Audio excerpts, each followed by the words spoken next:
ਭਾਈ ਹਮਾਇਓ जी sir. ਭਾਜੀ ਤੁਹਾਡੇ ਗੁਰਦਿਆਂ ਦਾ ਮਸਲਾ ਹੈ ਤੇ ਡਾਇਲਿਸਿਸ ਡਾਕਟਰਾਂ ਨੇ ਕਿਹਾ ਨੇ ਹੋ ਰਹੇ ਨੇ। नहीं सर, पैसे की वजह तो नहीं हो रहे।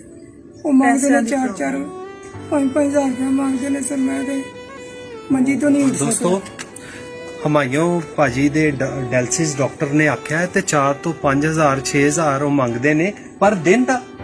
जी सर। हर दिन दा मंगते ने ते कित्थों कराए।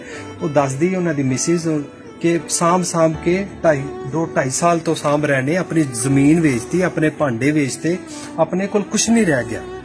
नौकरियों बंदा गया तो मुश्किलें देखो देखो जख्म मक्खियां चटन दियां ने, एडे मुश्किल हालात ते असी खुदावंद आसमानी बाप नूं रिक्वेस्ट करने आ ते इन्हां दा इलाज अच्छा होएगा।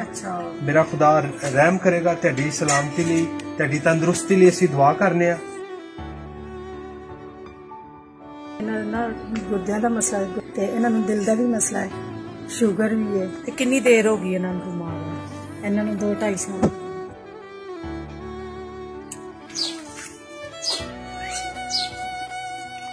बाजी 5,000 रुपया जी भाई हमायूं नूं अच्छा जा खाना बना के खवाओ। हाँ जी।